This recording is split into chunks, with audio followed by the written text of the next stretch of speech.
बड़ा ही सुंदर प्रसंग है। हनुमान जी ने किस तरह से अपनी बल, बुद्धि और पराक्रम का प्रदर्शन किया।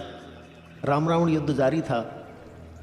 जब रावण ने देखा कि हमारी पराजय निश्चित है, तो उसने 1000 अमर राक्षसों को बुलाकर और रणभूमि में भेजने का आदेश दिया। वे ऐसे वीर थे कि जिनकी मृत्यु नहीं हो सकती थी और काल भी उनको मार नहीं सकता था। विभीषण के गुप्तचरों से जब सूचना मिली तो राम जी को बड़ी चिंता हुई। हम लोग इनसे कब तक लड़ेंगे? सीता को लंका से वापस कैसे लाएंगे? और विभीषण का राज तिलक कैसे होगा? क्योंकि युद्ध की समाप्ति असंभव है। श्री राम जी की इस स्थिति से वानर वाहिनी के साथ कपिराज सुग्रीव भी विचलित हो गए। अब क्या होगा? हम अनंत काल तक कब तक युद्ध करेंगे? लेकिन फिर भी विजय श्री का वर्ण नहीं होगा। उसी समय अंजनी नंदन हनुमान जी वानर वाहिनी के साथ श्री राम जी को चिंतित देखकर बोले, हे प्रभु, क्या बात है? आप कुछ परेशान नजर आ रहे हो। श्री राम के संकेत से विभीषण ने सारी बात बताई और कहा, अब विजय असंभव है। पवन पुत्र ने कहा, प्रभु, असंभव को संभव बनाना यही काम तो हनुमान का है। प्रभु, आप केवल मुझे आज्ञा दीजिए और मैं अकेले ही जाकर रावण की अमर सेना को नष्ट कर दूंगा। लेकिन हनुमान कैसे? वो तो अमर हैं। प्रभु, आप इसकी चिंता मत करो, आप सेवक पर विश्वास करें।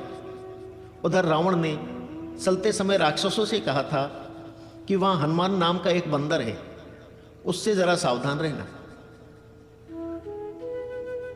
हनुमान जी अकेले ही रावण की सेना के बीच चल दिए।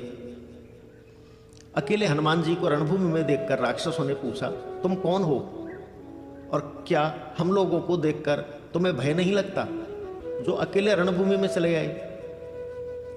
मारुति नंदन ने कहा, क्यों? क्या आते समय राक्षस रावणराज ने तुमसे कुछ नहीं कहा? कोई संकेत भी नहीं दिया जो मेरे समक्ष निर्भय खड़े हो? निशाचरों को समझते देर न लगी कि यह महाबली हनुमान ही है। तो क्या हम तो अमर हैं, यह हमारा कुछ नहीं कर सकता, यह हमारा क्या बिगाड़ लेगा? भयंकर युद्ध आरंभ हुआ। पवन पुत्र की मार से राक्षस रणभूमि में ढेर होने लगे। चौथाई सेना बची थी कि पीछे से आवाज आई, हनुमान, हम लोग अमर हैं, हमें जीतना असंभव है। अतः अपने स्वामी के साथ लंका से लौट जाओ, इसी में तुम सबका कल्याण है। आंजनेय हनुमान जी ने कहा, लौटूंगा अवश्य, पर तुम्हारे कहने से नहीं, अपितु अपनी इच्छा से।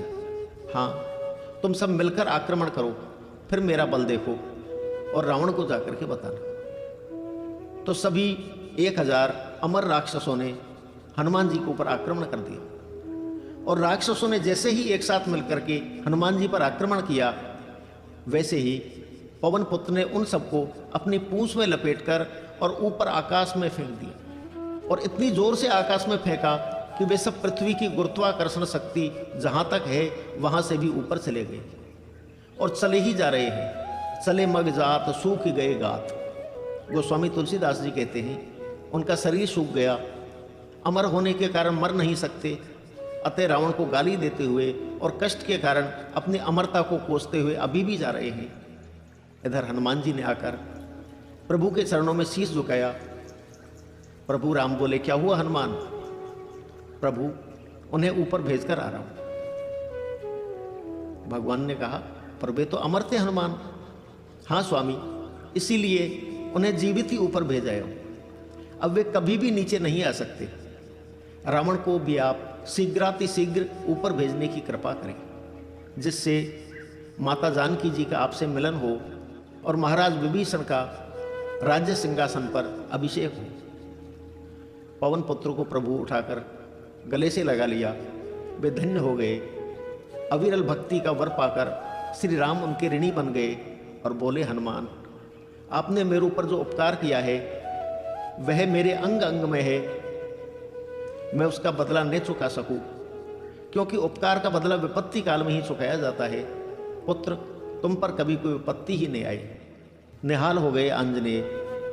हनुमान जी की वीरता के समक्ष साक्षात काल, देवराज इंद्र, महाराज कुबेर तथा भगवान विष्णु की वीरता भी नहीं सुनी गई, ऐसा कथन श्री राम का है। हनुमान जी ने भगवान राम की सारी चिंताओं को दूर कर दिया। बोलिए हनुमान जी महाराज की जय।